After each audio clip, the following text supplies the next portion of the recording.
sport avec Mathieu Marcotte. Début de rêve pour Mélanie Daou dans la Ligue professionnelle. Mélodie Daou. Oui, merci. Mais Mélodie Daou oui. est une... en fait, elle a de l'expérience au niveau du hockey international. Elle a gagné des médailles olympiques. Elle était la coéquipière et elle partageait un trio avec Marie-Philippe Poulin, souvent avec les couleurs du Canada. Là, avec l'équipe de Montréal, de la Ligue professionnelle de hockey féminin. Elle n'a pas pu s'engager pour la saison, mais avait mis son nom sur la liste des réservistes. On a fait appel à elle. Il y a quelques blessures et finalement, début dans la Ligue. Ça a très bien commencé. Et là, voilà, le but de Mélodie Daou qui, en fait, complète le travail de Marie-Philippe Poulin. Ils ont complété un super trio avec Laura Stacey aussi. Ont dominé le match et c'est le but gagnant, d'ailleurs. Donc, elle a reçu la première étoile devant plus de 3000 partisans à Verdun. Donc, c'est un beau succès, ça, cette année. Et l'équipe de Montréal trône en tête du classement. Et Marie-Philippe Poulin, Mélodie Daou, une chimie qui se reforme comme ça. On espère la voir dans d'autres matchs. Ouais. Une autre belle histoire, celle de Michael Diotte. Michael Diotte, c'est un défenseur des Voltigeurs de Drummondville, 20 ans. Pas repêché dans la Ligue nationale. Et là, on lui fait confiance. On signe un contrat avec lui. Les Devils du New Jersey lui ont offert un contrat de 3 ans, contrat d'entrée de la Ligue nationale. Mais c'est sûr que pour les joueurs qui ne sont pas repêchés, puis ça peut être à tous les niveaux, si on ne fait pas une équipe, le travail, puis de continuer de travailler, puis de ne pas abandonner, c'est ce qu'on a salué du côté de Michael Diotte. Donc, il va compléter sa saison avec les Voltigeurs et ensuite de ça, va tenter, évidemment, de se tailler un poste avec les Devils, mais un contrat de 3 ans pour un joueur qui était agent libre, donc non repêché. C'est peut-être le début d'une très, très belle histoire dans la Ligue nationale. Et le planchiste, Elliott Grondin, continue d'accumuler les médailles. De Sainte-Marie-de-Beauce, on salue Elliott Grondin. Oui, en fait, cette année, chacune des épreuves auxquelles il a participé en snowboard cross, il a fait un podium. Et là, c'est une autre médaille d'argent pour Elliott Grondin. Ça se passe en Espagne. Lui, il a 22 ans seulement. En 2018, était le plus jeune membre de l'équipe canadienne aux Olympiques. Il est médaillé olympique aussi. Donc, Elliott Grondin qui continue sa domination, en fait, et de s'illustrer en snowboard cross. Tu parles de résultats, de statistiques, de Jeux olympiques. On pense à Paul Oud ce matin. Il y a encore tellement de réactions à Annie-Soleil au lendemain de l'annonce de son décès. Oui, ça continue. Là. Il y a à peine une demi-heure environ, Fabienne Larouche qui a écrit un mot très touchant où elle dit « Dieu n'a pas de mémoire. Tant pis pour lui. » Des fous rires, des moments inoubliables avec un homme qui a donné sa santé à la nuit, comme il le disait souvent.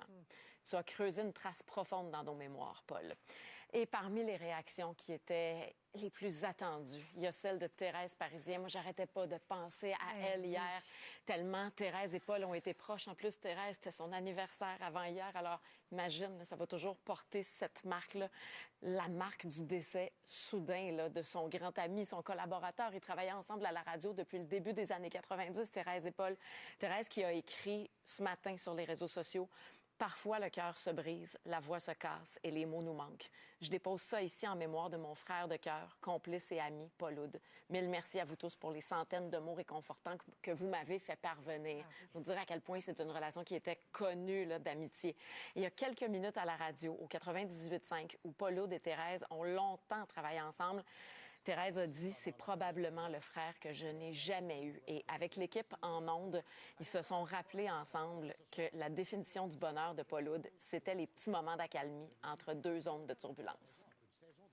Quand il y avait des zones de turbulence, c'est un peu la radio qui le sauvait, on aurait dit. Moi, je me rappelle là, des moments où c'était plus difficile pour lui pour toutes sortes de raisons. Et boum, il arrivait en ondes, puis il était content, il était dans son élément, il était chez eux. Exactement ça, dans son élément, chez lui, dans quelque chose qu'il aimait profondément et qu'il nous faisait beaucoup aimer. Oui. C'est le retour de Sortez-moi d'ici ce soir. Oui, il y a plus de 1,6 million de téléspectateurs qui étaient au rendez-vous l'an dernier pour la... Même comme téléspectateur, le vertige, il est contagieux, là. Ça va être dur à regarder ça, là. Mais ça va être bon! Je sais que ça va être bon. Ça fait de la bonne TV. Ben oui, c'est vrai, c'est vrai. On se prépare à vivre ce qu'on aime, je pense, particulièrement dans l'équipe de Salut Bonjour Week-end et de Salut Bonjour. C'est Salut la relâche. Ça commence dès demain. Programmation spéciale qui vous attend du 4 au 10 mars. On souligne la relâche scolaire. C'est une trentaine de jeunes stagiaires qui vont venir vivre une expérience enrichissante, soit sur le plateau de Montréal ou ici sur le plateau à Québec, avec une programmation, je vous le disais, qui va faire plaisir aux jeunes qui vont nous écouter peut-être un peu plus longtemps qu'à l'habitude parce qu'ils auront le temps. Puis les familles aussi, voir ce qui se passe dans la vie de vos jeunes. Au cours des prochains jours, on va recevoir Thomas Delorme, comédien, la danseuse Enola Bédard, l'actrice Sophie Nélis, l'humoriste Mégane Brouillard. Des beaux matins de relâche qui s'en viennent, puis des belles rencontres avec des jeunes qui sont déjà passionnés par le milieu des communications.